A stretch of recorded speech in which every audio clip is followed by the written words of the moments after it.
Bismillahirrahmanirrahim. Na'udzu bikalimatillahi tammat min syarri ma khalaq. Amma ba'du.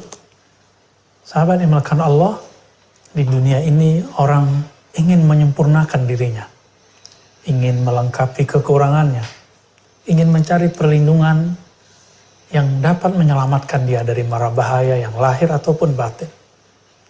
Nanti ketika masuk alam barzakh juga sama. Ketika dibangkitkan di padang mahsyar juga sama.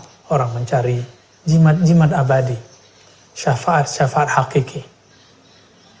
Maka hal ini tidak akan berhenti. Bahkan sampai orang masuk surga, dia ingin menaiki manzilah, makom-makom, tingkatan tertinggi. Semua ingin mencari perlindungan, syafaat. Namun, keinginan luhur ini terkadang dimasuki oleh was-was syaitan, sehingga menjebak manusia kepada hal-hal yang tidak diridai oleh Allah SWT. Ala wa huwa syirk, yaitu kesyirikan. Maka Nabi SAW mengatakan, sesungguhnya dalam hadis Abu Daud, inna firruqa, sesungguhnya dalam ruqyah, kemudian wattamaim, dan dalam benda-benda untuk menyempurnakan kekurangan diri yang kita sebut sekarang jimat, wattiwalah dan teluh, syirkun, ada kesyirikan. Hadis ini riwayat Imam Abu Daud dan hadisnya hasan. Tapi satu kali ada seorang sahabat Nabi bertanya kepada Rasulullah mengenai dia ahli mantra. Lalu Nabi mengatakan, alqi alayya ruqaq, bacakanlah kepadaku mantra-mantramu, ruqyah-ruqyahmu. Lalu dia bacakan dan Nabi mengomentari, la ba'sa birruqa, tidak masalah orang berruqyah selama di dalamnya tidak ada syirik. Malam yakun fihi syirik, selama tidak ada syirik. Maka dari hadis Abu Daud tadi yang hasan, kita masukkan hadis yang sahih Imam Muslim. Berarti ada ruqyah yang syar'iyah, ada ruqyah yang syirkiyah.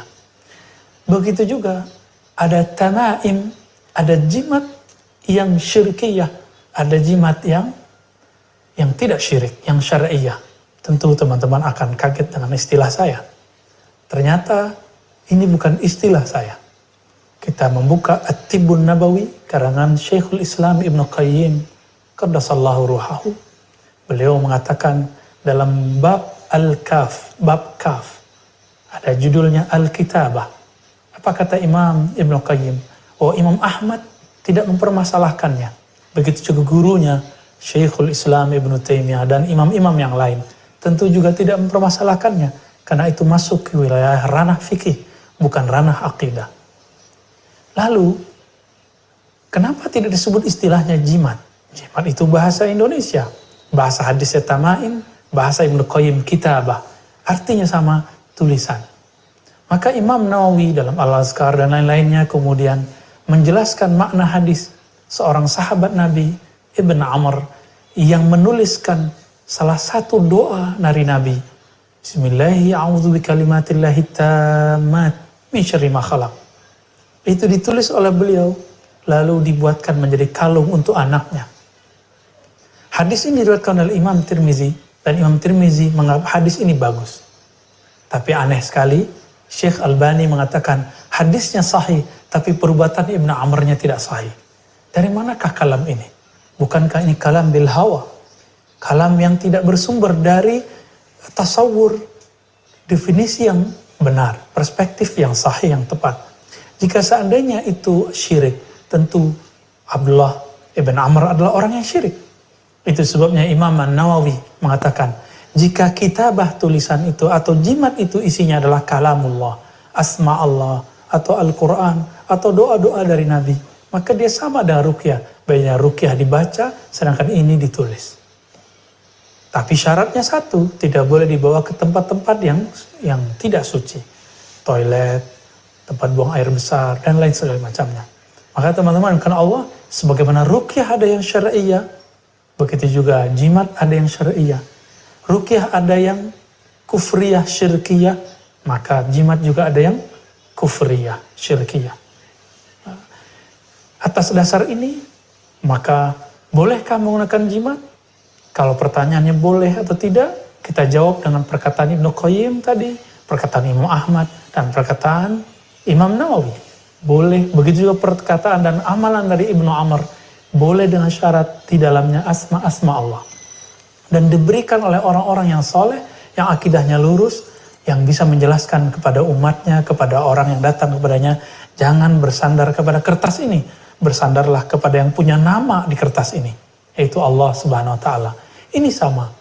Kita minum, meyakini airlah yang mengenyangkan, memuaskan, nasilah yang mengenyangkan.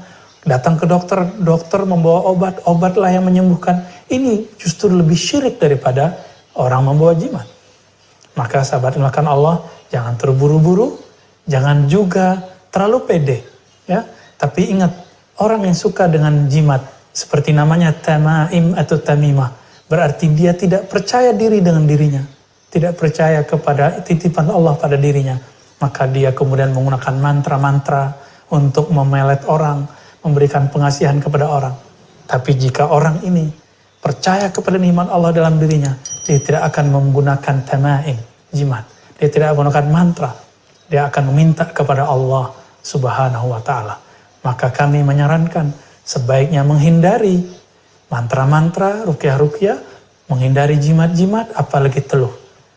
Kembalilah kepada Allah, itulah tauhid yang sebenarnya. Wassallallahu ala nabiyina Muhammad. Assalamualaikum warahmatullahi wabarakatuh.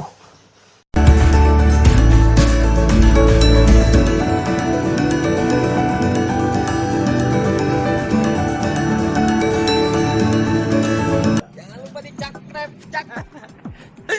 Subrek.